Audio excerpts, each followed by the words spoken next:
So we're in the park.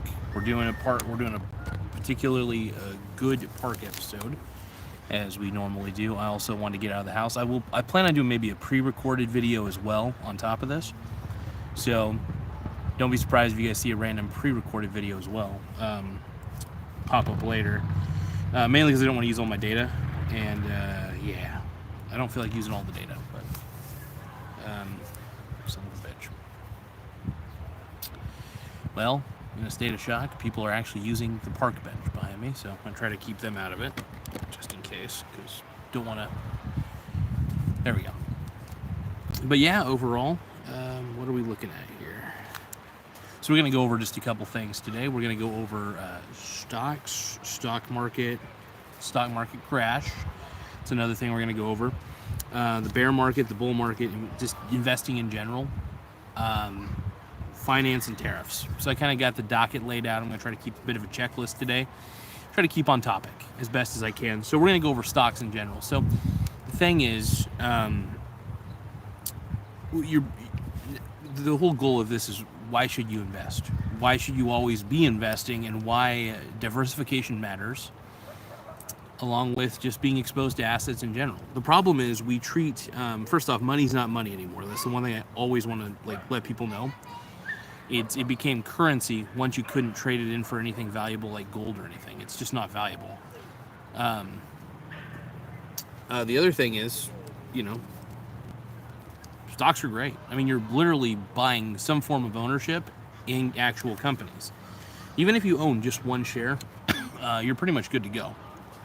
But yeah, it's good shit.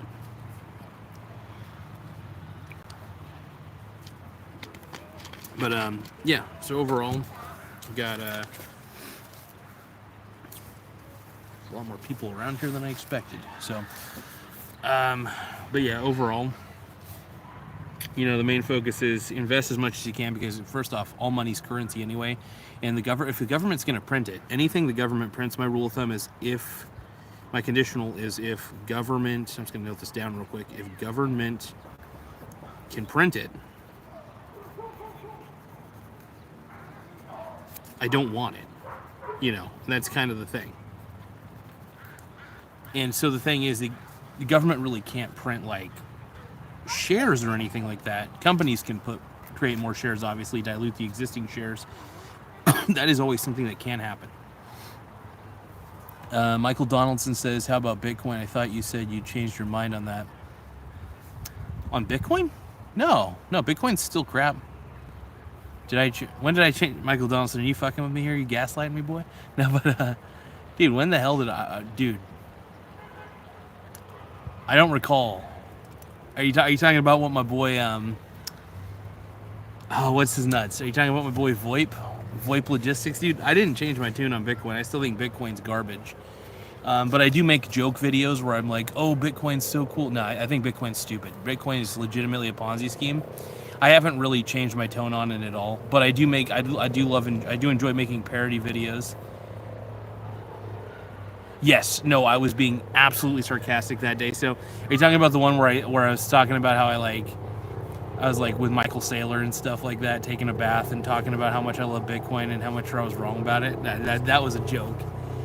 I hope I hope most people realize that when I talk about bathing with another man, I hope they know I'm joking. But then again, I do look kind of fruity, so that's all right.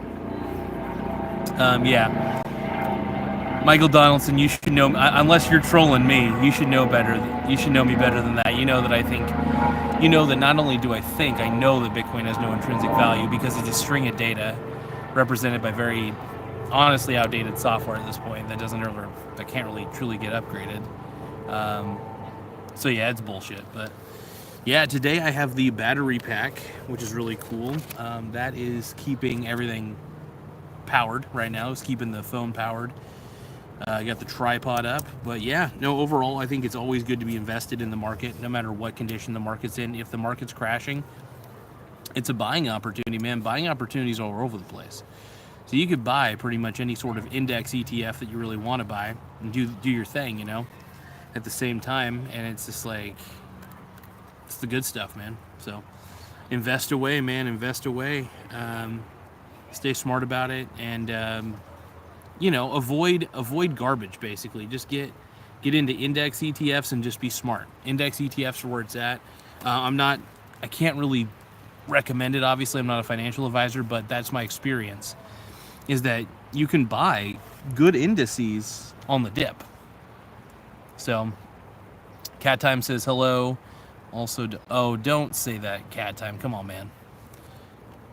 Mary Bushel says hi. Hello, Mary. I appreciate your guys' viewership. But yeah, Michael Donaldson, you should know better than that. That I would never seriously promote Bitcoin. Bitcoin is garbage. It is hot garbage. And anybody who says it is an asset is fucking with you. The reason I know that Bitcoin's a Ponzi scheme, not only for the fact that it's just a string of data, and you're trading your money away for strings of data, by the way. You're not putting your money into Bitcoin. You're trading your money for strings of data. That is the reality. It's like when you're buying stock. You're trading your worthless cash, which is worthless, by the way, for something valuable. So you're trading your cash for the stock. You're not putting your money into it. You're trading your cash for the right to ownership of stock.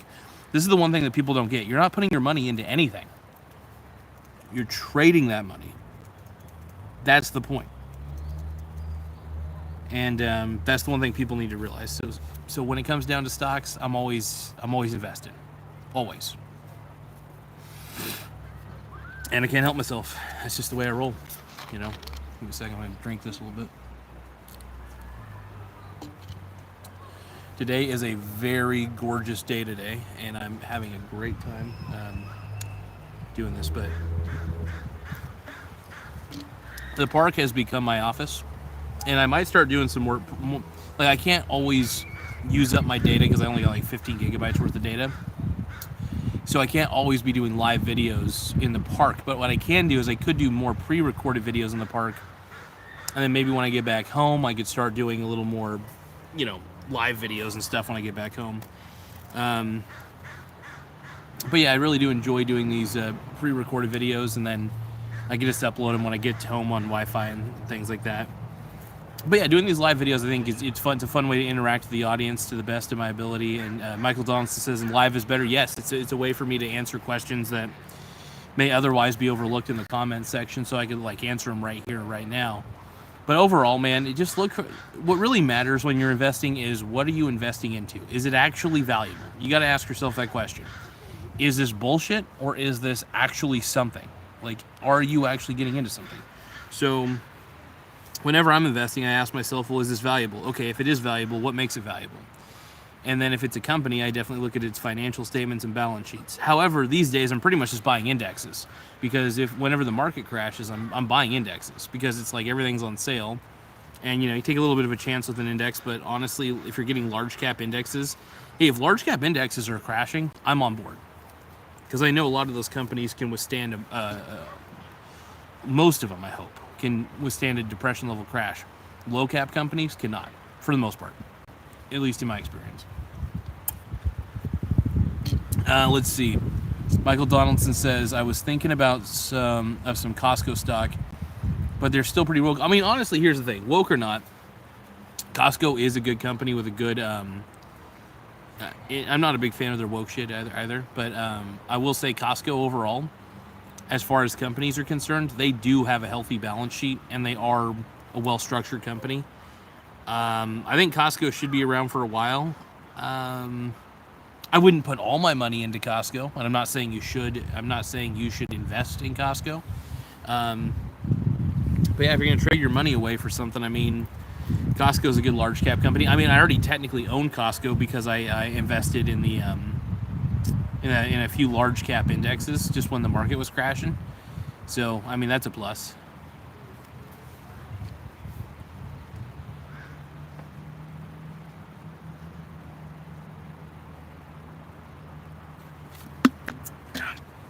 Got a little Sprite. I'm drinking the zero sugar shit right now.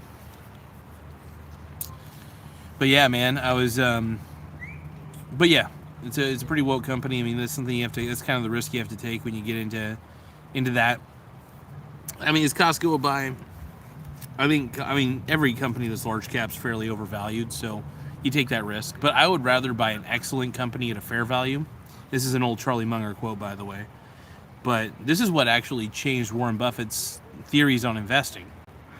Warren Buffett just said, I would rather buy Munger said this originally, but Munger told Buffett, it would be better if we bought a great company at a fair price than a poor company at an excellent price. What he's saying is, what matters really at the end of the day is this company actually valuable? Is it profitable?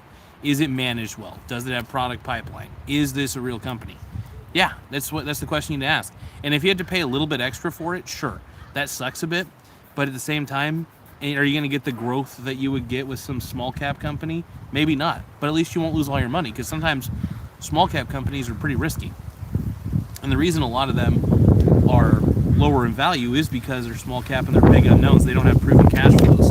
The companies that have proven cash flows typically are overvalued, and for good reason. And I don't blame them. I don't blame people for investing. I think it's smart. Best thing you could do. But oh man, getting leaves everywhere on the paper.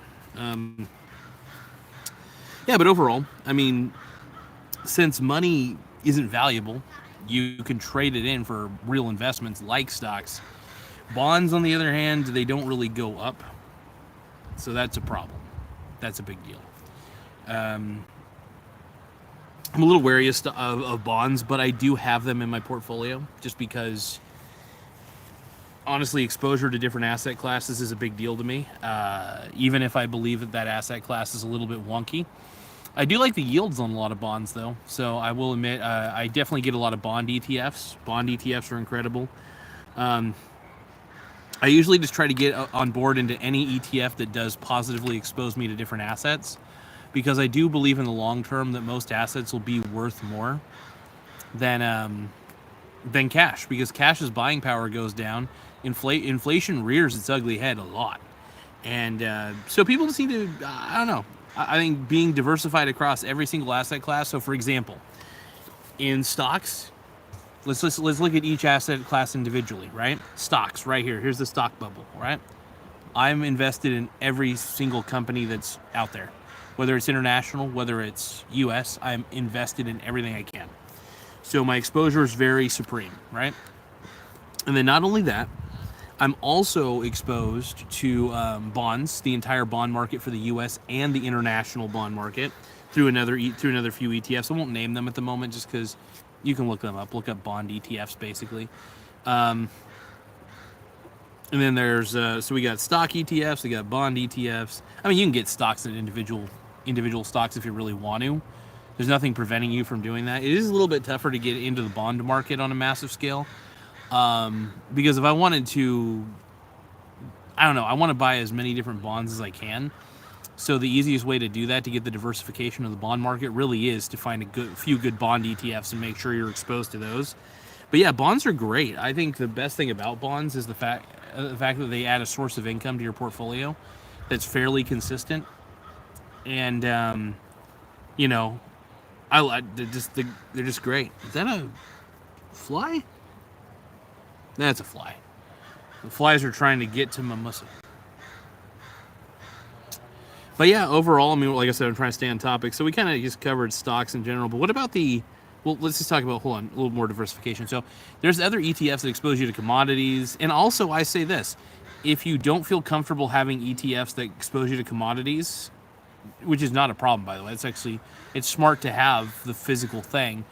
Maybe if you have a good safe at home, like a really solid, sturdy safe, you could, in a sense, start buying gold and silver to add to your and have that as an extension of your portfolio to a degree. Because I think sitting on gold and silver is good. Because like I said, anytime you're investing in something, you're not putting your money into it. I think it's a good way to visualize it. You're not really putting your money into anything. You're trading your money away for that thing. So if I'm buying Coca-Cola stock, I'm trading my money for that stock at whatever price it's listed at. If I buy gold, I'm trading away my money for that gold. I'm trading away the currency, I should say. So trading away the currency for the gold. And the gold has a market value of whatever it may be at the time. Whether it's a week later, it goes up, whether it goes down. I tend to like to buy I tend to buy assets when they're dipping. is usually my go-to. I kind of buy bonds at any market, to be honest. I just kind of get into bonds whenever I can, just because they're just nice sources of income, and they're fairly stable. And if you're diversified in bonds, you're fairly safe. I'm not going to guarantee that, by the way, because the bond market can go crazy too. I'm not a big fan of the traditional 60-40 portfolio, where it's like 60% stocks, 40% bonds. I think that's too many bonds. I think, relatively speaking, if we're having a long-term portfolio and we're just looking at that long-term section of the portfolio, hell, I would say 80% stocks, 20% bonds. That would be my go-to. I'm not really a bond-heavy guy, and mainly because here's another thing: I get a lot of extra income from swing trading. So, and this is just part of my portfolio, is the swing trading aspect of it. So if we're looking at the grand scheme of my portfolio, 80% of it is long-term holds, whether it's stocks, whether it's bonds, whether it's whatever. And then the rest of it, 20% of it, is swing traded ETFs. Basically what I mean by swing traded ETFs is that naturally these ETFs do whatever they do, but I swing trade them. So I swing trade the SBIT, I swing trade the BITI, I swing trade the SCHX. I like all three of those because they give me a level of, well, first off, the SCHX is nice. You could buy that on the dip. And buying the SBIT on the dip is really nice too, because Bitcoin sucks. It's a Ponzi scheme, so betting against it at any time is awesome. Not financial advice, by the way. Whatever. Let me read the comments real quick. Scrooty McBooger says map and transfer walls 2028. All right.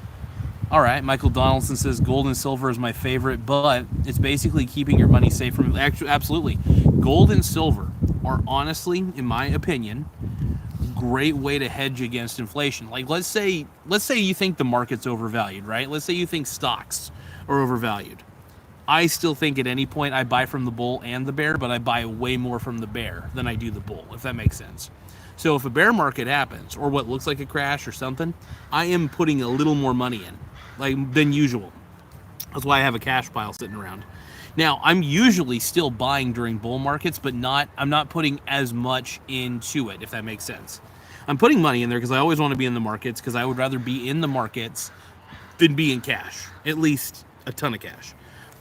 Most of my net worth is comprised of stocks and some bonds. And a lot of my income generated from my portfolio is through dividends. By the way, so income is the income that I get for my portfolio specifically is through dividends and through swing trading specific ETFs. And like I said, 3 ETFs that I swing trade that are designated only for swing trading, and that's it. That's the SBIT, the BITI, and the SCHX. Now, why do I choose these 3? It's personal choice. You could choose whatever ETF you want to swing trade for 20% of your portfolio, but I usually relegate it to 20 to 25% of my portfolio is swing tradable. The rest of it is long-term, and it's forever holds. Now, this will change over time in the sense that a lot of my long-term holdings will compound and grow like crazy. But let's see. Michael Donaldson says, you got me all pumped to get into the market. Now, here's the thing. You got to go into it. So, Michael Donaldson, you're a real estate guy. You buy let's just take Michael Donaldson as an example. I think Michael Donaldson's a great example for this show. He's a real estate guy, and I think it's great that you're in some sort of asset. And you should keep doing real estate because it's within your wheelhouse. You're obviously an expert in it. So keep doing real estate. But it's good to look, even though the markets are volatile, volatility is my friend. I have never had a bad time with volatility. In fact, if anything, volatility in Bitcoin has made me a lot of extra money that I probably wouldn't have otherwise, because I bet against it. Betting against Bitcoin is one of the best decisions I can make because it is a Ponzi scheme. And anytime you see a Ponzi scheme like Bitcoin, man, it's just the smart thing to do. You got to bet against it, man. But yeah, staying in the market's the smartest thing one can do. I'm all about staying in the market as much as possible and just doing it. Michael Donaldson says, I'd only buy during it. Whoa. Time out. That's not always a good idea, man. Look, Ooh, bee. I got a bee. Ooh. Bees love me. Oh, shit. Gotta be.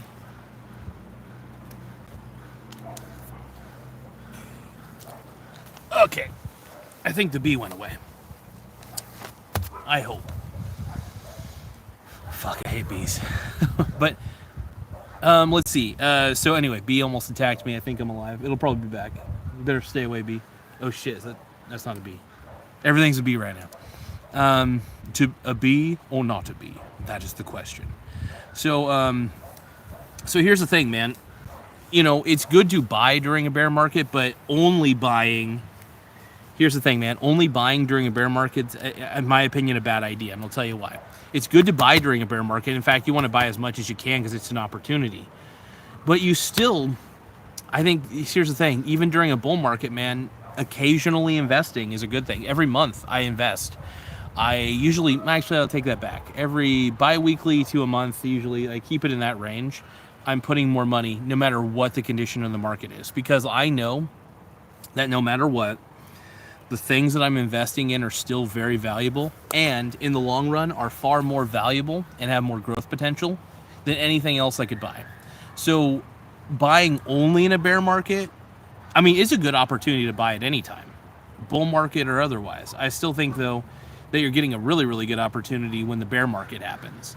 And, you know, that's my opinion. But I still think you should buy during bear markets and during bull markets, or any market. Just be invested into things that are valuable. All that matters is, are you investing in valuable things? That's the question you got to ask yourself. And you are. If you're buying indexes of US large cap companies, for example, like what I'm doing, those are valuable companies. I have 752 individual holdings in that ETF. That fund holds all of those shares. And that's what makes the fund valuable in itself. Michael Donaldson says, true, but to get started, I'd like to take advantage of the current situation. Absolutely, man. Hey, getting started is, by the way, the easiest. Well, I take that back. I think that for me, getting started was the easiest part, but I find for a lot of people, they hesitate. Getting started seems to be the toughest part for a lot of people, and I do have trouble figuring out why. Because you just need to start, is really it. And you'll figure it out along the way. But I will say this, if you do start and you don't know what to do, that's okay. Invest. Invest early, invest often, do your thing, right? So if you can just keep investing, you'll be on the right path. That's it. And look, stay diversified. Don't gamble. Be long-term in your methodology. You know, don't be a day trader. Avoid day trading. Day trading's really stupid, to be honest. I think swing trading part of your portfolio is acceptable as long as you designate part of the portfolio to the swing trading, as long as you know what you're swing trading, right? So knowing is somewhat half the battle. But look, you don't even have to have that complicated of a portfolio. You just need to buy and hold. I would say, and this is not financial advice, obviously, but start out with ETFs. You're at least getting diversification early. You don't have to pay an arm and a leg to get the diversification. I'll give you an example. The SCHX, right? That's an ETF that I only have to pay like, what, $20 a share for? If I were to get that level of diversification at such a low price, I wouldn't be able to without the ETF existing. But if I want diversification and I want it quickly, I'm going to go for index ETFs, straight up. I'm going to go for the SCHX because it has 752 of the largest holdings in the US. And I would go for like the VT, the Vanguard Total World Index, that has over 9,000 holdings. And what is better than that? I can't think. I mean, there's a lot of things better than that, but like, you want to get diversified as quickly as you can. So be smart, be intelligent about it, man. You got to be intelligent about it. But yeah, just get started is really the key. And yeah, the markets are pretty low right now. I mean, they can go lower, just to let you know. But I love it when the indexes go down. I really do. I don't, I'm not a big fan of I don't like seeing people suffer, but if they're gonna go down, it's good to. Let's see. Michael Donaldson says my dad told me to open a Charles Schwab account. Is that a good idea? Absolutely. I'm not, like I said, I'm not a financial advisor, but if you want to know what brokerage accounts I got, I have a Robinhood one and I have a Charles Schwab one. I actually have two brokerages. So, like I said, a Robinhood one. I like Robinhood just because it's easier to use, and I mean, the Schwab one's pretty easy to use if we're going to be honest with each other. The Schwab one's just as good, and they have no commission fees, just like Robinhood. Yeah, I pretty much use Robinhood for the most part, but I also use, I do use the Schwab brokerage as well. So yeah, dude, absolutely open a Schwab, Charles Schwab. Your dad's on the right path, man. You should let your dad know that you're talking to a dude. You should let your dad know you're talking to a dude who actually does that. So, who actually uses Charles Schwab. But Michael Donaldson says not sure to start. It's pretty easy. You just go to the so you just go to the Schwab website. Like you could get. Here's the way you could do it. You could either get you can get the Charles Schwab app is one way to do it. You can get started that way. You can go on the Charles Schwab website. You can and then just basically sign up for an individual brokerage account, or you can just sign up for Robinhood, one or the other. I mean, they're both legitimate brokerage accounts either way. So one way or another, you're getting into an actual brokerage account. Michael Donaldson says, I told him about you. He's been into the market for decades. Absolutely. I mean, I don't know if he would agree with some of the craziness that I promote, but I would like to actually, it would be fascinating to hear his opinions. But I love hearing from all sorts of different people, though, when it comes to just investing. I'm really long term about it, so I'm not, like I said, I'm not much of a gambler. I do, like I said, I swing trade 20% of my portfolio, but the rest of it, outside of that 20%, is strictly buy and hold forever, never sell. Like, I never sell any of it. And yeah, if I do that, I'm just on the right path no matter what. So, but yeah, he's smart to have been in the market, to keep staying in the market, because here's the thing, man. The dollar, first off, the dollar is barely holding itself together because it is the reserve currency of the world at the moment. But the moment that status goes away, I mean, our currency's screwed.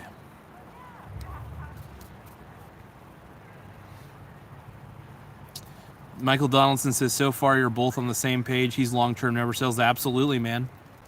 You see, I'm a little bipolar with mine. Like I said, there's 20% of me as a swing trader. Well, I should say 20% of my portfolio is a swing trader. If my portfolio was a living person, like I said, 20% swing trader, 80% long-term, boring, diversified investor. Really, that's all there is to it, man. I'm exposed to international companies. I'm exposed to U.S. I'm exposed to bonds. I'm exposed to commodities. You name it, man. Just staying as diversified as I can be. I love real estate investment trust, though. That is my weakness because I don't actually have any real estate myself. I rent, for God's sakes. I rent my apartment. But a lot of my real estate investment trust, man, they give me a great dividend. Like, the dividend that I get from my real estate investment trust is freaking huge, man.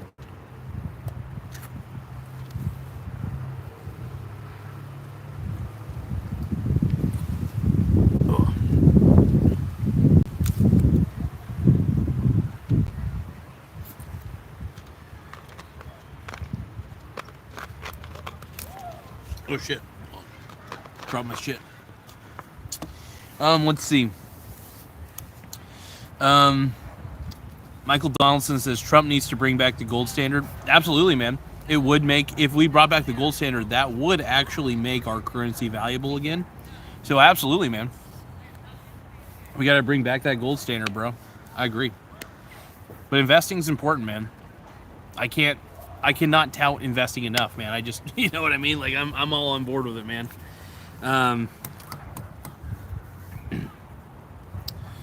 Let's see. Jack's Cab Confessions. But yeah, if Trump brought back the gold standard, I'll be on board with that, man. I'd be like, whoa, dude, hell yeah.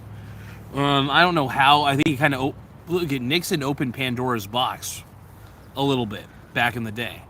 when Nixon told us that the dollar was going to go off the gold standard, when basically he forced the world's hand in a way, all currency became worthless. All currency became a piece of paper backed by the full faith of the federal government, which honestly, I don't trust the federal government at all. So at this point, I stay away from that.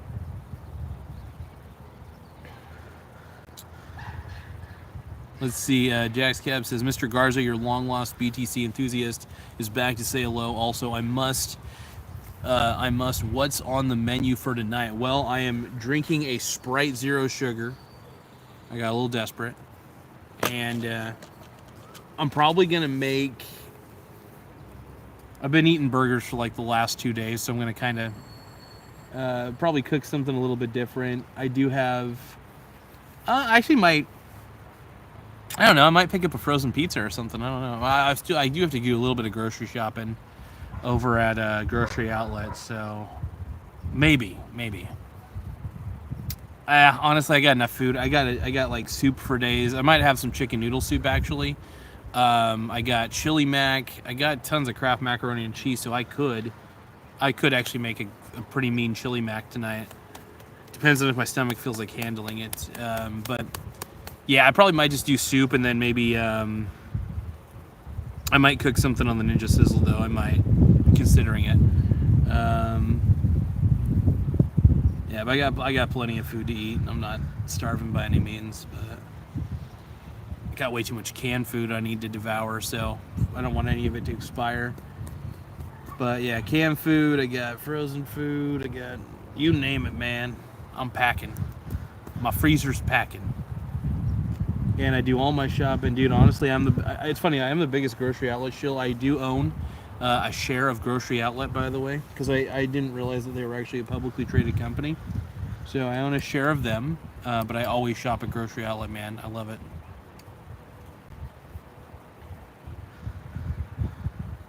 Michael Donaldson says, I'd like to pick up some Honda stock. Love Honda. Most of my cars and motorcycles have been Honda. And I worked for them for 10 years. Whoa, dude. Hell yeah. It's funny, I'm a Toyota guy. I'm a big fan of the Toyota cars, but Hondas are great, man. Hondas are incredible cars. Like, straight up, what was it, the Honda Accord? Or was it like the Honda, it was one of those types of things, like, it was something. But, yeah, I'm definitely a big fan of it. Love the Honda Accord. It's good shit.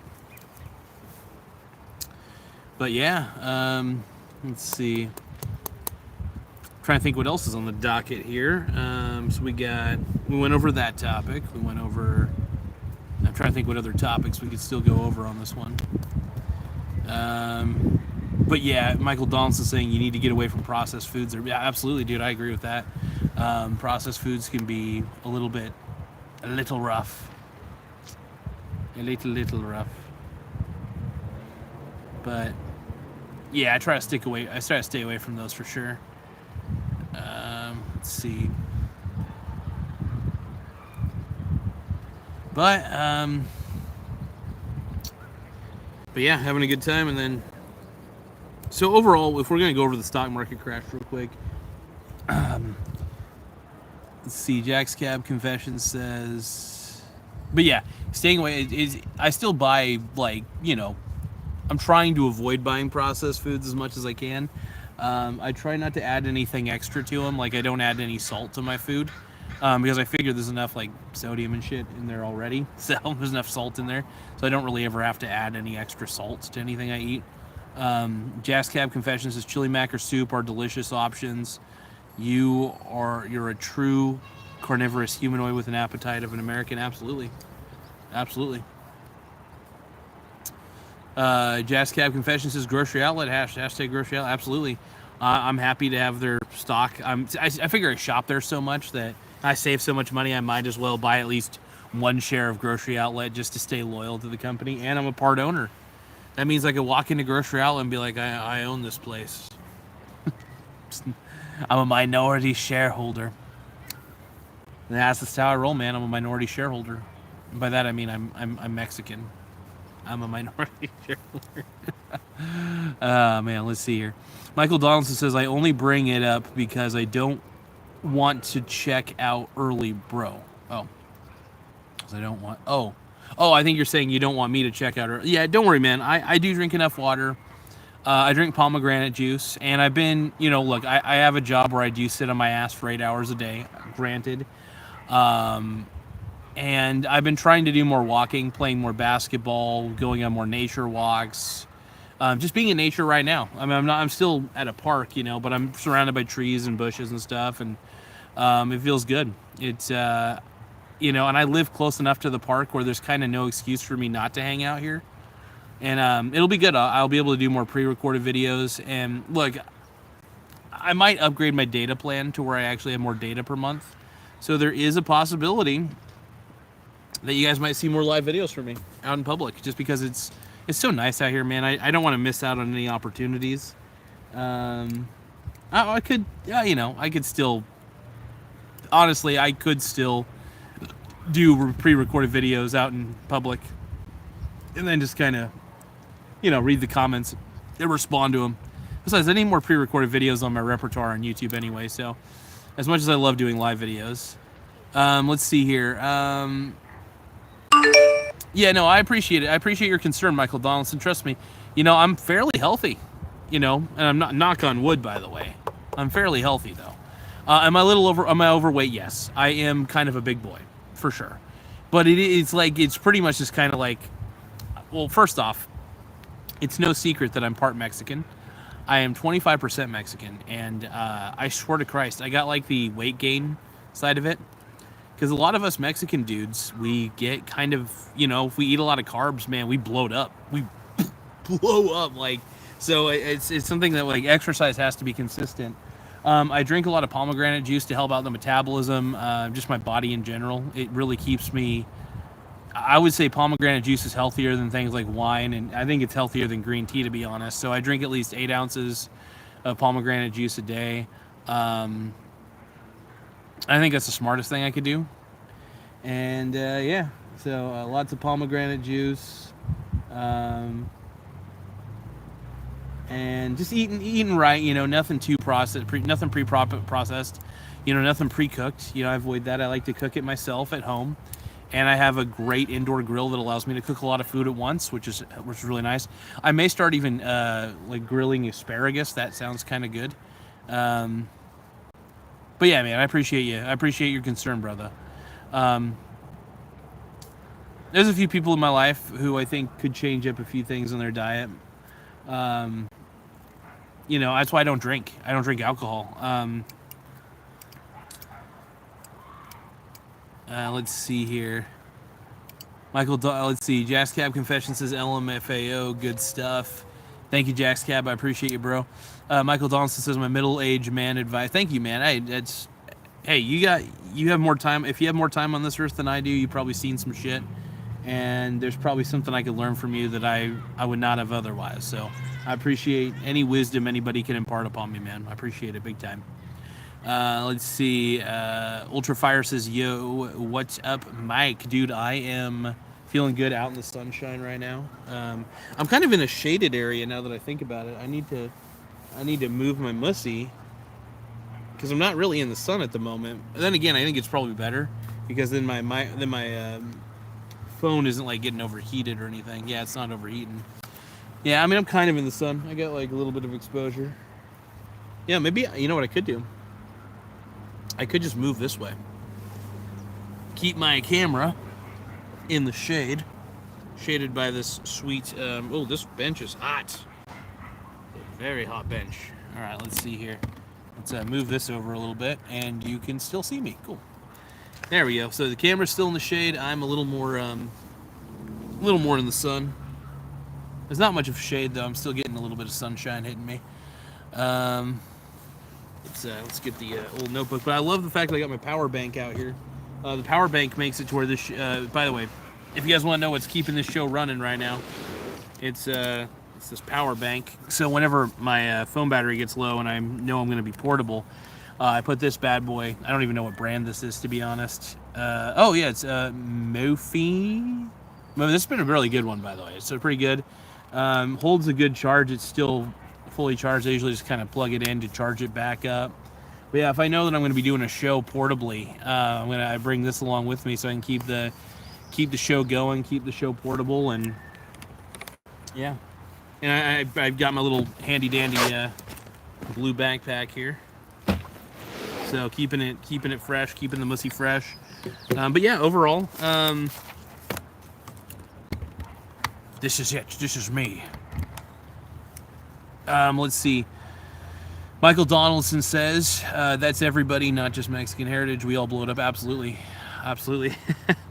I think I do. I don't know. I have I have some genetics that make it to where, like, if I eat too much, man, I do get pretty fat. And I have to be smart about it. You know, I have to be very, very smart about it. And yeah. So if I'm not, I will bloat the fuck up. It's funny, I got a lot of sun earlier, so maybe I shouldn't be trying to get too much sun at the moment, you know? So I think that'd be smart if I just try not to get a little too much sun, you know? Let's talk about the bear market. Look, Ultra Fire says your live yesterday was epic. Thank you, Ultra Fire. I appreciate it. It was really, really lit, as the kids would say. The reason I had a lot of fun doing it yesterday, just doing a live, the unauthorized concert series with the Butt Boys. And the Butt Boys are, you know, in a lot of ways, the greatest fake band to ever exist. And, you know, I pretend to be a sleazy manager with a British voice, and I'm like, you know, we really got started on the Butt Boys, and we're really tired of being judged. I'm tired of being judged the way I was judged, you know. I was like trying to be the sleazy manager, but I was the manager, the lead singer, also probably the lawyer. I wore a lot of hats in this fake band that I started, and none of these people were real, sadly, you know. A lot of Diddy allegations, but it's funny, I was doing the Butt Boys, so I had the backstory for the Butt Boys set up a long time ago.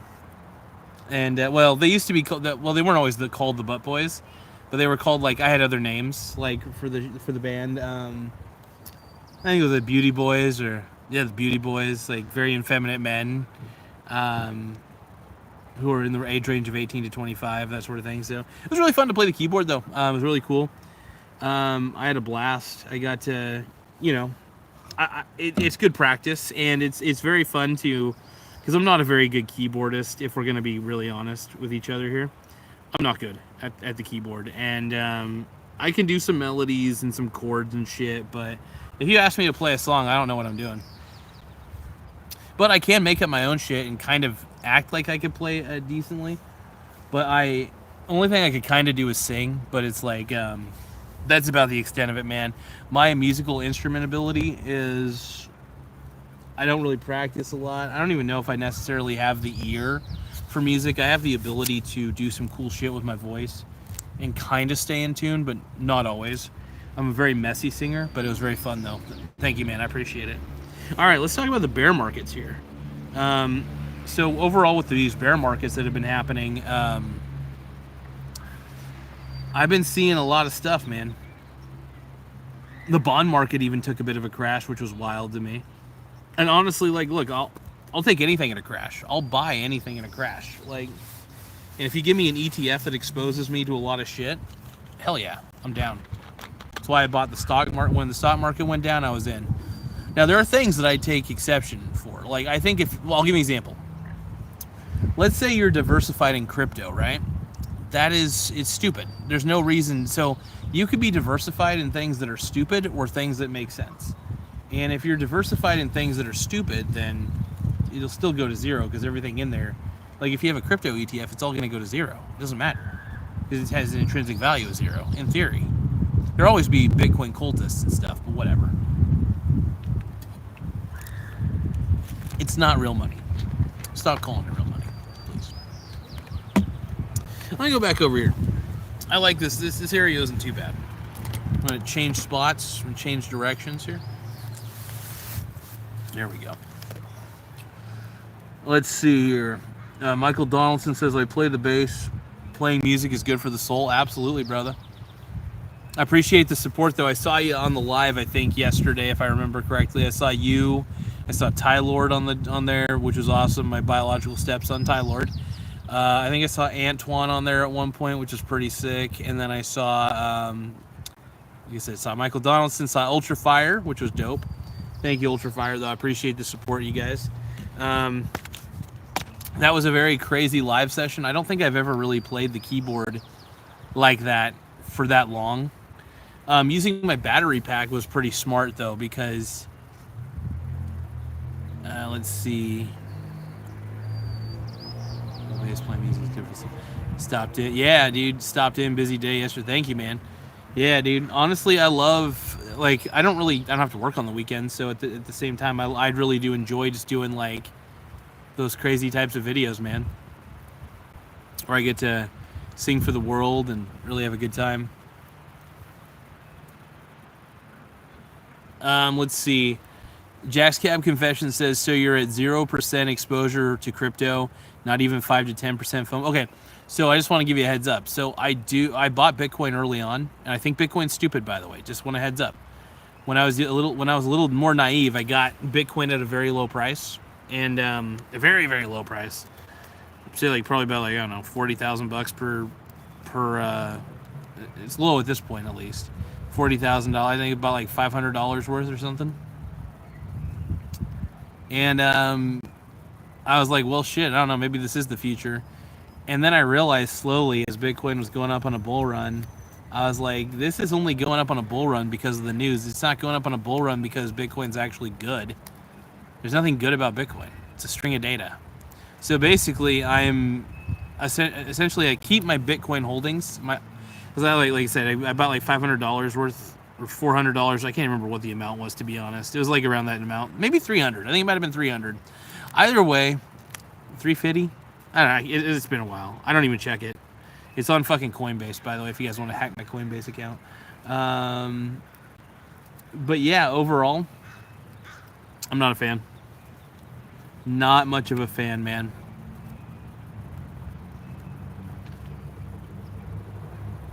But yeah, I don't believe in crypto at all. I think it's stupid. I think it's fool's gold, and it participates in the greater fool theory.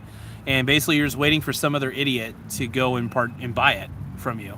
That's pretty much what you're doing. Let's see. Ultrafire says our government is at a crossroads. It either has to decide whether it wants to defend the labor market economy, or risk losing global currency and defend the almighty dollar. What's your take? That's tough. I don't know what the right answer is. But what is the right answer? I mean, you can kind of go with history. And this is a tough one. Because here's the thing, man. The job market's getting dwindled every single day here in America. At this point, everybody's going to become a degenerate gambler, you know? And that's where the line gets crossed. Like, what are we going to do here? It's a good question, man. But Michael Donaldson says unique live yesterday. Garza always throwing some curveballs. Absolutely, man. Sound wisdom mixed with cringe and chaos. Absolutely, man. Oh, absolutely. It was very fun doing that live yesterday. Just doing piano shit, man. I love playing the piano. I'm not good at it, but I do love playing it. It's very, very relaxing. I don't think it was very relaxing for everybody else around. I think I had a lot of people staring at me. It's a small town. Who knows? Maybe I'll be known as the crazy Trump guy or something like that. I don't know. I'm cool with that. I'll take that label. I think more people are for Trump than... I don't know. Here's the thing. People that go to Seven Devils, that's where the Tesla charging stations were at. The people who go to Seven Devils are basically most of the time liberal, very liberal. Hold on, I gotta stand up real quick. Oh.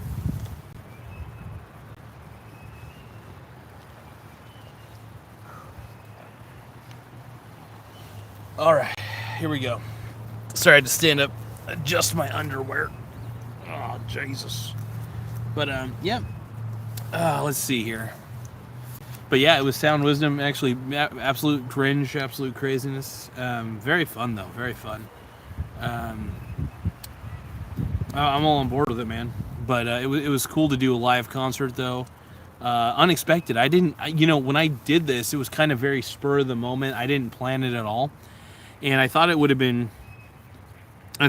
be even better just not telling any of you guys I was going to do it, so you had nothing to anticipate. So the surprise of it all was very cool and very, hey, fly, get off my phone, bro. There's a fly on top of my phone. I know I shoved that thing in my ass, but come on, man. I know I shoved my phone up my ass. Just kidding, by the way. Just kidding on that one. But the fly, yeah, fly on top of my phone. Get the fuck away from my phone, yo.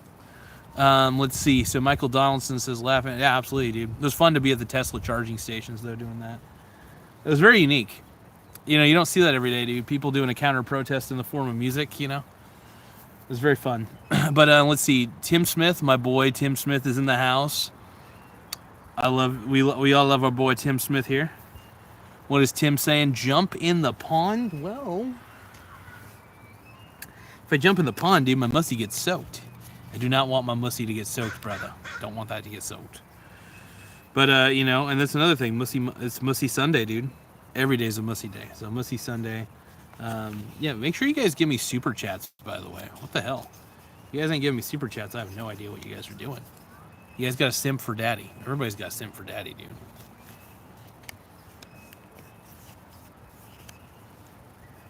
And one of these days, somebody's going to come up to this bench, and it could be soon, and somebody's going to want an interview with me.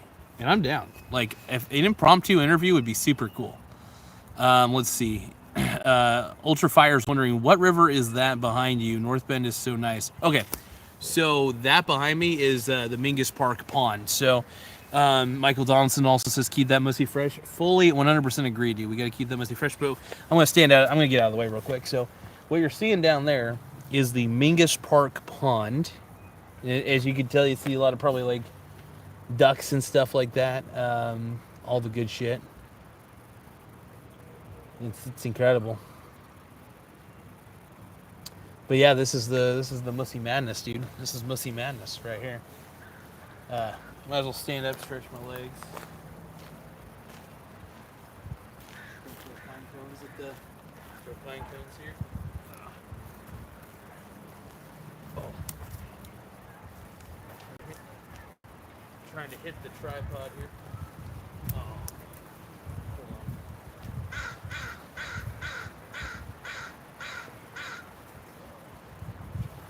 Hold on.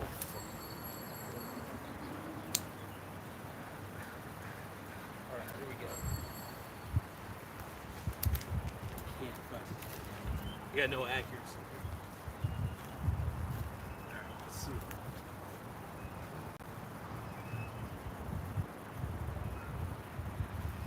Oh.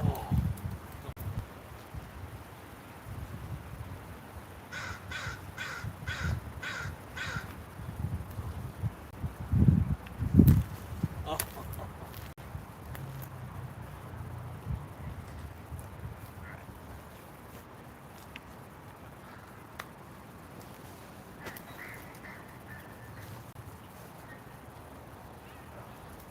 Yeah, I hit the phone at some point here.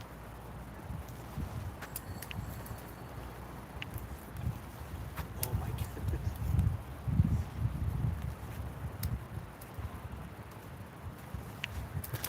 I can't hit it. I can't hit it. I can't hit the damn phone. Come on, man.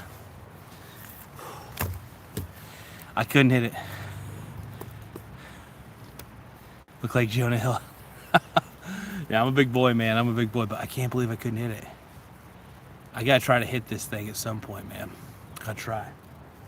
I'm a big man, though. Look at this. I got barrel arms, dude. Ugh. All right. I'm gonna try one more time. All right. Try one more time to do this. Can I do it? See, so I was throwing pine cones at the camera. So it says about as good as Fauci throwing a baseball. Michael Donaldson's love. Hey, you guys want me to throw? I'll throw more pitches here. I'm gonna throw a pitch like a bitch, dude. Hell yeah. Okay, I guess we'll probably save it for a little later here. So let's focus here. So obviously we know what to do during a bear market, right? So we know that we want to buy as many things as we can during a bear market. I love buying indexes because they're the easiest. Basically, index ETFs. Basically, they have lower expense ratios typically, which is what I'm looking for. But they allow me to get exposed to all sorts of different companies. It really instantly diversify much more than I did before, and lowers the average cost when you buy on the dip. And if you are, for the most part, a long-term investor, which I am, so the beauty about having the large cap company, right? If I'm investing in large cap shit, the beauty here is that I'm getting into things that are valuable companies, real valuable companies, and that's the smartest thing I can do. Smartest thing I'd want to do.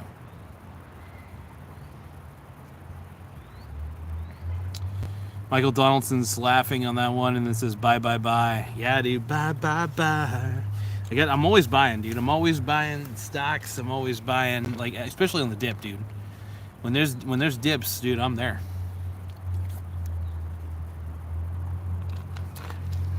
Tempted Adverse says, what platform do you buy ETFs? Honestly, if you have a 401k, if you have Roth IRA, that's one way to get a hold of ETFs. You can get, honestly, I don't have either of those. I just have brokerage accounts. I got a Robinhood account and a Charles Schwab account. You can get ETFs on either of those. If you have a brokerage account, whether it's Robinhood, whether it's Schwab, or any other one you choose, you can buy ETFs at any time. You can look up a whole list of different ETFs. I'm not going to recommend any to you because I don't, talk to a financial advisor and see what they would recommend for ETFs. But if you're going to go my personal favorites, though, I think the Vanguard Total World Index is a great one. If you want, to be ultimately diversified, you can get the VTI, which is the entire U.S. stock market. And then you could do the other half of your portfolio as VXUS if you want to be a 50-50 split between those and stocks. Let's see. Tempted Adverse says, I have a Robinhood account. Just wasn't sure if it was safe long-term. Here's the thing, man. As long as you're not lending out your stocks, it's safe. If you lend out your stocks, there's some risk involved there because if Robinhood was to ever go bottoms up, you wouldn't get your stocks back because they were outlended. So you want to make sure that if you're using Robinhood, do not, and this is not financial advice, this is my personal opinion, do not lend out. I think it's a bad idea to lend out your stocks to begin with because you don't know if you're going to get them back. It's tricky. So the beauty is if you have Robinhood, and let's say Robinhood did go bottoms up, let's say they were let's say they became insolvent, right? They became bankrupt or whatever. The stocks that are in your brokerage account are still yours, by the way, and they could be usually transferred or some other process. But the SIPC protects your brokerage account. So no matter what you invest in, whether it's ETFs or individual stocks, those are yours. Those are yours. And if you have an ETF that you particularly like, I'm a multi-ETF guy. I got so many different ETFs in my portfolio. It's kind of unreal. I'm very diversified in different ETFs. I even have covered call strategies, covered call ETFs. I've got, you name it, man. Everything you can imagine under the sun. I'm as diversified as they come, man. And that's the way I do it. That's the way I want to do it. That's the way I want to keep doing it. I'm loving these questions, by the way. Keep these questions up, you guys. I really, like I said, this is one of the reasons I enjoy doing these live videos is for these questions, man. This is what I get into. Let's see. Ultra Fire says Vanguard ETF fees are super low, 0.03% per 10,000 invested. And yes, absolutely. So yes, if you invest $10,000, man, only $3 of that with a 0.03% expense ratio, only $3 out of that 10,000 goes to the to keeping the lights on, basically, for that particular fund to exist. And that's pretty reasonable to me. That's a very reasonable, especially the fact that you get instant diversification at a lower price. Yeah, that's a good deal. That's why I love ETFs, man. I'm all about it. I prefer getting into individual stocks too, and I'm an investor long term in individual ones. I really particularly love real estate investment trusts though, just because of the amount of real estate they actually own and lease out. There's always tons of cash flow in real estate investment trusts, which is one of the reasons why, if in all reality, I actually prefer REITs to bonds if we're going to be truthful, because I feel like you're more protected against inflation. Rent tends to go up, so you're going to have a higher dividend over time. The dividend growth is there. So if you're going to give me a choice between REITs and bonds, I'm going to actually buy REITs on the dip as well, because it's real estate, man. It's more valuable than a fucking bond, I'll tell you that. And it's leased out real estate too. I love the triple net lease ones. Those are my favorites. Let's see. Ultrafire says that's who I have. Yeah, Vanguard is great, man. The Vanguard ETFs are fabulous. I'm a huge fan of like the VOO, the VTI, the VT, you name it, man. Those are great. I think that was freaky. A lot of those ETFs are fantastic, though, man. And I'll always be on board with it.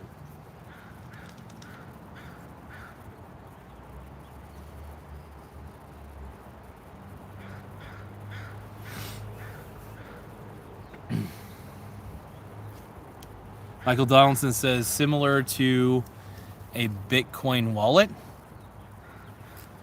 No. I mean, not really. Let's see. Michael Donaldson says, can I transfer my Bitcoin to Charles Schwab account once I open it? That depends if they do crypto. I actually don't know if they do. I think if you have crypto, man, I don't know. I think it's dumb. But, I mean, if you really want to, though, you could hold your crypto in whatever format you have it in, whether it's cold storage, and then you can just bet against it. I mean, that's not financial advice by any means, but honestly, that's what I do. I have mine in Coinbase. I got my $500 worth of Bitcoin in Coinbase, and anytime Bitcoin goes up on a bull run, I just bet against Bitcoin because Bitcoin's stupid. So it's an opportunity for me to make a little bit of money, and if I'm wrong, it doesn't really matter because the unrealized gains on the Bitcoin holdings that I have outflank the unrealized losses typically of the like SBIT or anything else. But look, Bitcoin's a Ponzi scheme. It's kind of bullshit, and you know, we're living in weird times. Everybody's afraid, and I think a lot of people are not buying the bullshit of Bitcoin, the promise of it. Look, if the S&P 500 crashes, which it has already in the last 2 days, Bitcoin's going to crash even harder. Look, Bitcoin's pointless. Nobody really likes it. The only reason people get into it is because they think they're going to make a quick buck. Bitcoin's a gambling scheme. It's a gambling MLM scheme. It sucks, man. Michael Donaldson says, I'd like to change my Bitcoin into stock. So the thing is, I mean, if you want to change your Bitcoin into stock, then you just have to sell your Bitcoin for money and then take that money and then exchange that money that you get for the sell for stocks. So it's as simple as you have Bitcoin right now. You got to find a buyer. And I don't know, do you use like Coinbase or something? I'm not telling you to sell it. You can sell it if you want to. It's up to you. But if you're wondering how you sell it, I mean, wait, what platform do you even have the Bitcoin on? Bitcoin's a fucking Ponzi scheme, man. It's a Ponzi scheme. So, wait, how did you buy it? Wait, did you mine it? Hold on. So wait, did you mine the Bitcoin or did you? Because you could transfer. I will say this: you can transfer whatever you've mined to some sort of crypto brokerage, usually.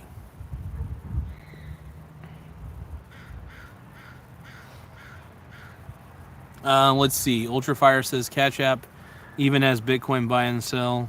It's on a wallet, my friend. So, I mean, you could just bet against it. You don't have to sell your Bitcoin, by the way.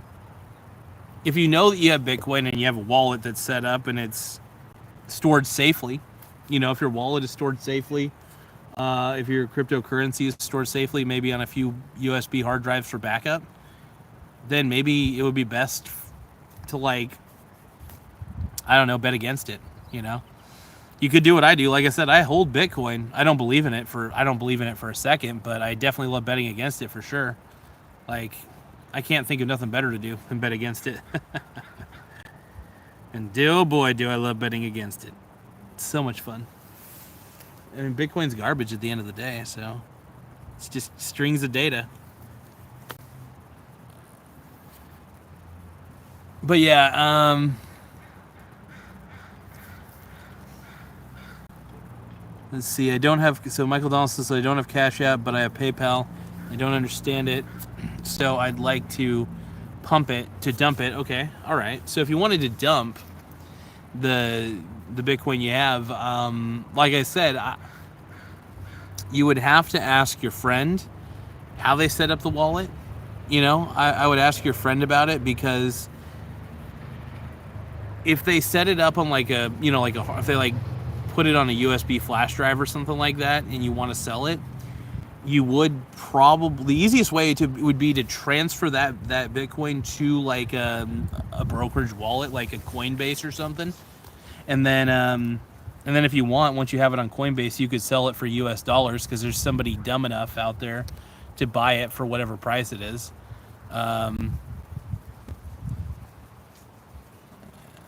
But yeah, no, I get it. I'm not too sure how you would do it, to be honest, if it's on cold storage, because the only time I've ever gotten Bitcoin is by buying it from brokerage, like Coinbase, basically.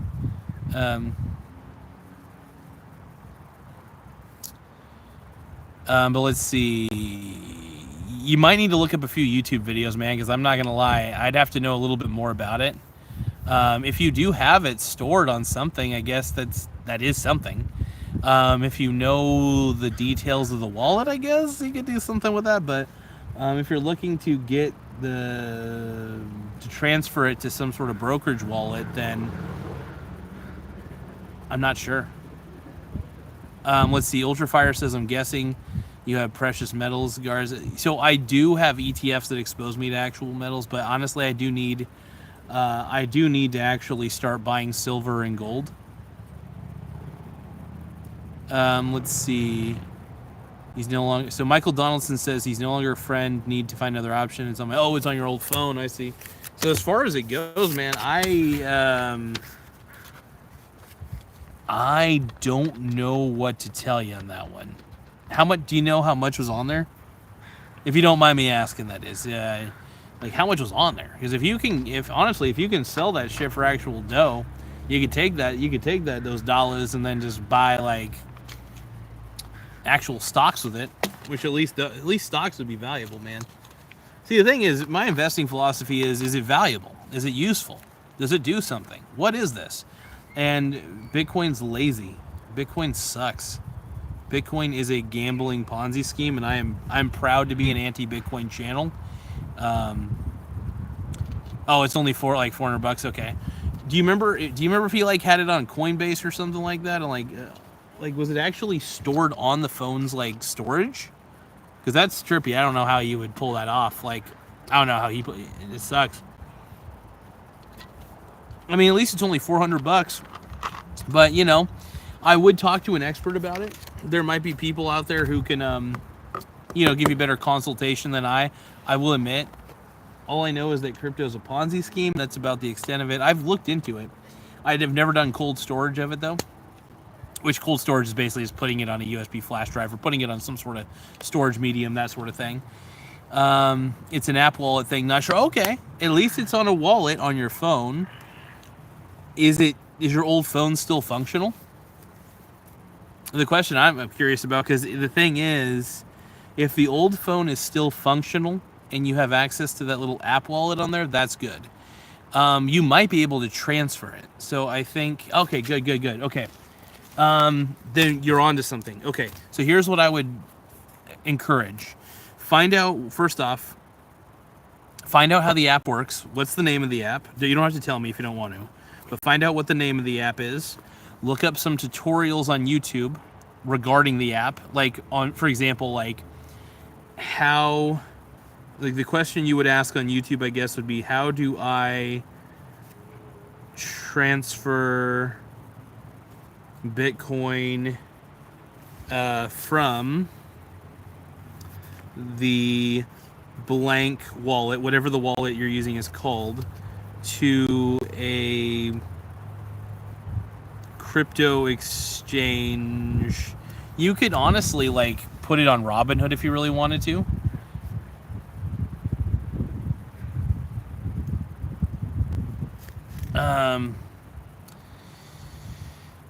Sam says Trump pet Michael Gomez. Have you ever been able to get any crumbs from your Uncle Donald Trumpet? Jesus, nice to see you outdoors to get some sun. I need a suntan, man. I need it, man.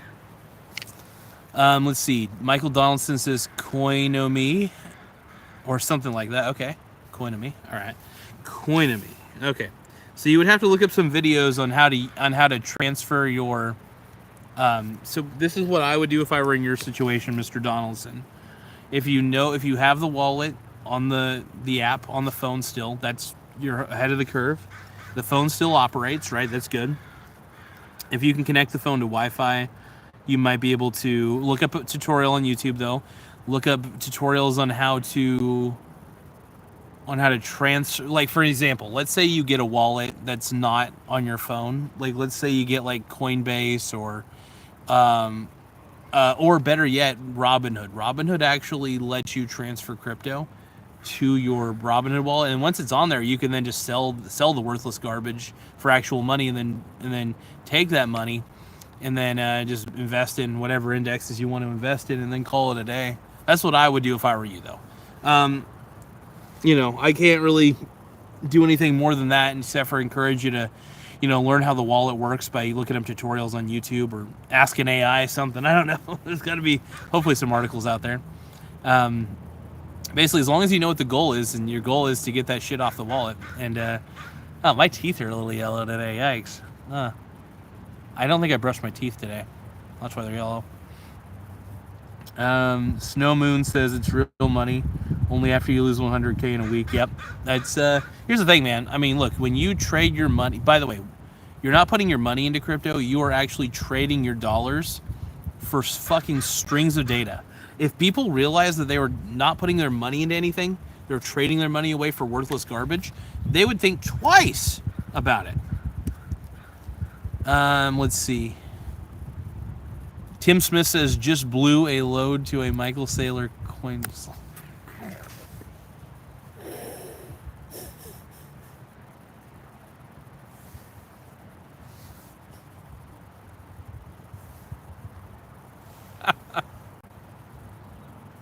Damn it, Tim, man, you're killing me here. So, just breaking news. It looks like Tim blew a load to a Michael Saylor coin slot pick. Michael Saylor is a good-looking man, though. We all want to bathe with Michael Saylor. We're going to bathe in his imaginary Bitcoin. Let's see here. Sam says, Michael Gomez, you're still a cool guy. Love you, dude. Take care of good care of yourself. Thank you, Sam. I appreciate you, partner. I do got to lose some weight, though, man. I appreciate you. You got to fat shame me into shape here, all right? Let's see. Michael Donaldson said, just put the phone on the charger. Hell yeah, brother. Hell yeah. I'm going to throw some more pine cones at you guys. I'm angry. I got to throw more pine cones. All right.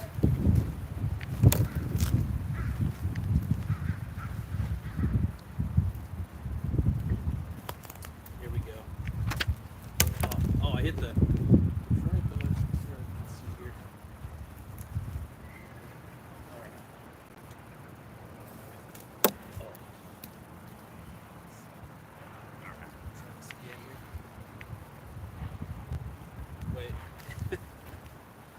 I don't think it's really getting me. I gotta get a better angle here. Lined up. Oh. I got those pine cones right here. Oh, got the tripod here. Oh, got the tripod again? Okay. Hit the tripod twice. I felt good. I felt like I had a little more aim this time. Hit the tripod right here. Let's see here, Michael. So just put the phone on charger. Thanks for the motivation. No, I appreciate it, man. You don't need motivation, man. Sometimes you just need to consult. I'm always happy to give everybody a strategy, including I try to give myself strategies every day. You know, sometimes writing it out. You know, I like to write out what do I need to do here, and that's pretty much it, man. That's the way I roll. It's the way I do it. So Ultra Fire says, "Sing us your favorite song by Filter." Well, I do like "Take a Picture." That's a damn good song. So it's like goes, "Wake on my airplane, wake on my airplane. My skin is bare, my skin is there. Wake on my airplane, wake on my airplane. My skin is bare, my skin is there. I feel like a newborn, and I feel like a newborn." Beautiful song, man. I don't really feel like singing it too much, but "Take a Picture" though is one of my favorite Filter songs, man. It's a damn good band, dude. I love Filter. I love a lot of those kind of grungiest band. I consider them a very hard rock band. "Take a Picture" is actually probably one of their softest songs, but it's very radio friendly, beautiful song. One of the better songs though, for sure.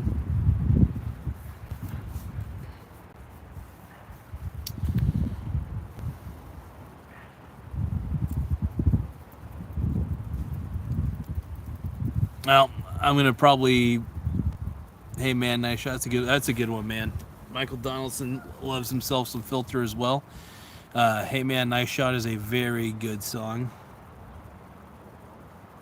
It's Filter's got a lot of great songs, man. I've listened to a lot of their music over the years. Very good band, man. Love it. Just man, like I can't wait to go to the Our Lady Peace concert though, for sure. That's the one. That's the most exciting one for me at the moment.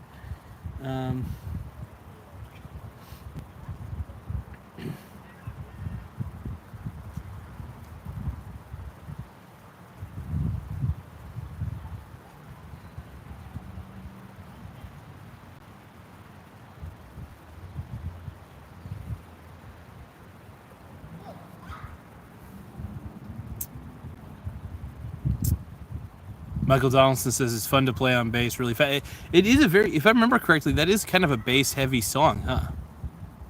That is probably a pretty bass-heavy song, if I remember right. I'm trying to remember the instrumentals for that one. Oh yeah, I think it is probably pretty bass-heavy.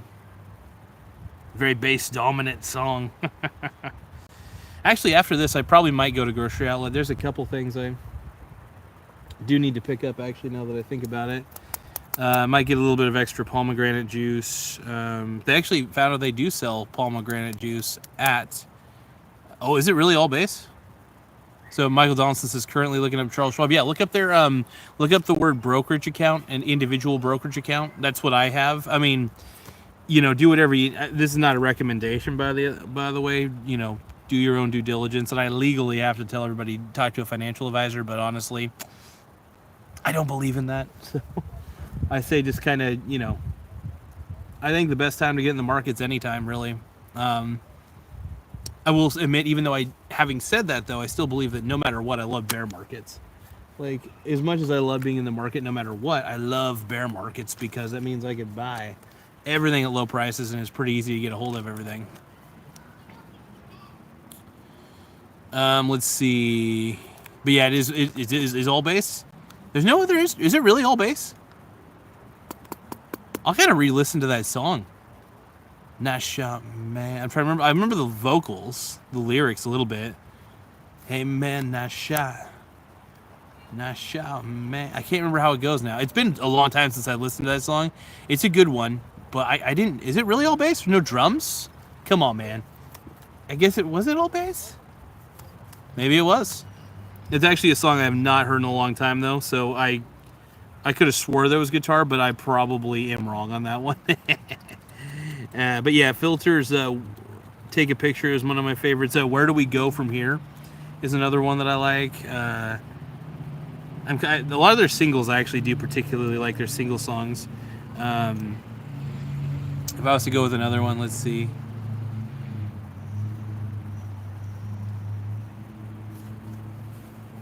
I'm assuming, is it like about isn't it like the song about like kind of like Kurt Cobain or something like that? Because it's about Kurt Cobain killing himself. If I remember right, I think it's kind of what it was about, or it might have been about something different. I have no idea, but like that's what I think it was about. I don't know. It's kind of what you would interpret from it, I think.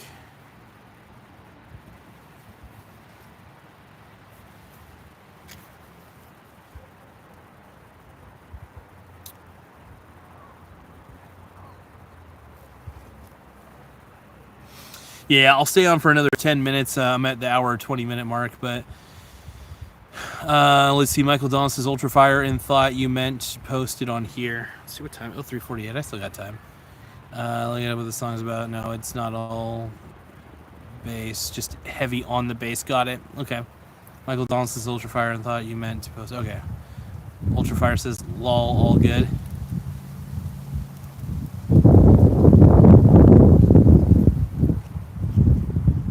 Oh, I didn't answer Ultrafire's question. So Ultrafire's asking, you got to link your bank account with your brokerage account. Okay, so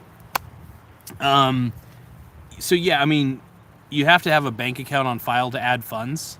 So for example, your brokerage account is separate from your checking account, but you have to have you have to have some sort of means of funding the account, and also having your bank account on file allows you to not only deposit money into the brokerage account that you have, it gives you the opportunity to also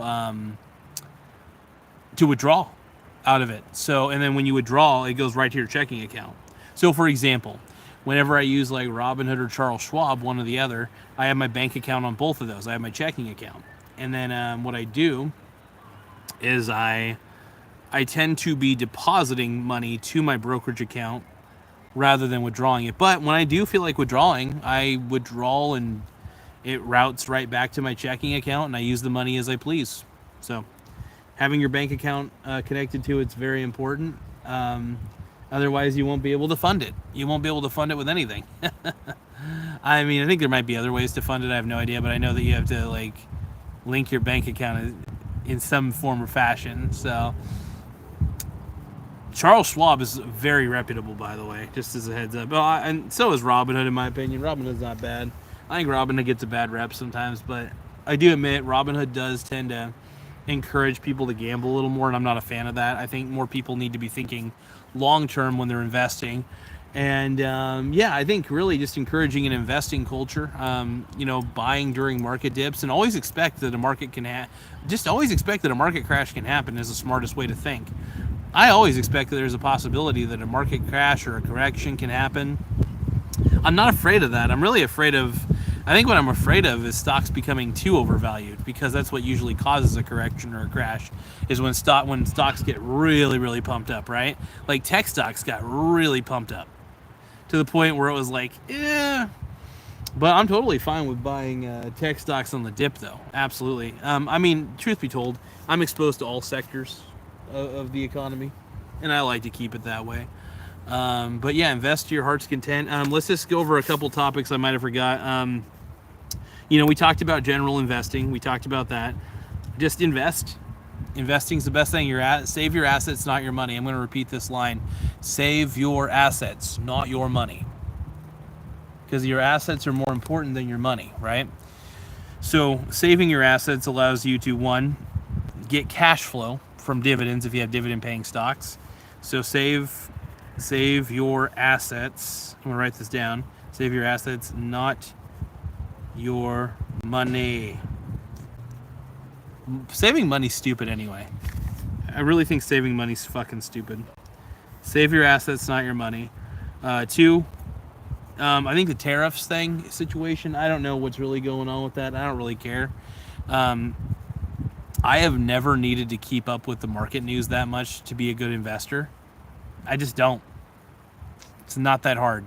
Stay diversified in my opinion, large cap companies. And then if you're swing trading, I think it's good. I don't know. Let's see. Ultrafire says, lol, all good. Michael Donaldson asks, do you reinvest your dividends? Yes. Typically, unless I like need a little extra money, sometimes I will take the dividends that I've accumulated for that month, and I might put them into my checking account if I want to pay off like a small debt or something like that. I don't. It's very rare that I have to do that. It's actually extremely rare that I have to do that because I don't have a lot of outstanding credit debt. The only outstanding debt I have is my car payment, and that's about it. So my car payment, and then what's the other one? Yeah, and I have like one. I have my phone. I actually have on 0% interest. I was able to buy that on Amazon Black Friday, and I only have to pay like I don't have to pay any interest on that. I love it. I might pay it off early though, just so that way I don't have to keep track of it anymore. I don't like keeping track of things that I have to put money into. But overall, yeah, I think I use credit as leverage for sure. If I need leverage, why put all that money down at once when I could put that money down towards investments and shit like that actually appreciate in value. So, but yes, if you want to know the truth to that question, yes, I love reinvesting my dividends. For the most part, I don't reinvest. By the way, I don't reinvest in the same companies. If you want to know that, so like for example, every month I take all the dividends that I have in my brokerage account that I've accumulated, and I usually invest them in something different. I don't invest them in the same thing. I usually invest them in something different, maybe a different ETF, maybe a different something, maybe I see a stock that I don't have in my portfolio and I want to have it. I just want to have it, so I'll use the dividends that I've accumulated to maybe buy 1 share or 2 shares or 3. I don't know what those crows were doing. I should have brought my wheat thins out here. I could have fed some crows here. But let's see. So Ultrafire is saying your money depreciates, so invest your money. Yep. Are dividends taxable if reinvested? No. Well, here's the thing. Dividends are taxable. I'm not a tax expert. I'm going to say talk to a tax guy. But here's the thing. Last time I checked, and if the rules have changed, then they've changed. The last time I checked, that any dividend that you get is taxable, but it's like last time I checked, a fairly low rate. It should be a fairly low rate at least. So yes, they are. Dividends are taxable, no matter what, even if you reinvest them. So at some point you do have to pay tax on the dividends, whether they're back in your I don't know. But anyway, all dividends are taxable. Can't remember what rates. You'll have to talk to a tax expert. I'm not an expert in taxes, so that's why I got TurboTax, because I have TurboTax like premium edition, because I am not an expert on any of this. On tax, I should say. I do know how to write off my miles for like content creation and DoorDash, but that's about it. And that's about the extent of it. Ultrafire says I'm on track to hit 1 million in the next 5 years. Purely VTI VOO, all through the power of compounding interest. Hell yeah, dude. That's incredible. Seriously, straight up, dude. That's great. And if that's all you have, and that's all you really need, dude, you're already diversified. You have the VTI and the VOO. I mean, it would be nice if you had some exposure to international. So you may want to consider the VX US. Talk to a financial advisor about that, obviously. Let's see. Ultrafire says, hopefully there's no market crash. No, man, market crash is a good time to buy. I keep telling everybody, market crash is in my opinion, the pinnacle, the best money opportunity that can happen. Bull runs are nice too. Nathan Walker says, David, my favorite Mexican mussy maker. Oh, Michael, it's okay, bud. That's funny though. I am the king of the mussy. Ultrafire says, been in the market. That's about 3 years, my man. Hell yeah. Hell yeah, boys. Actually, I thought about maybe going grocery shopping, but I don't think I'm feeling that today. Yeah, I'm not feeling grocery shopping today. I just want to be out in nature. I could do grocery shopping after I'm done doing laundry tomorrow. Even then, I don't really have much I gotta get anyway.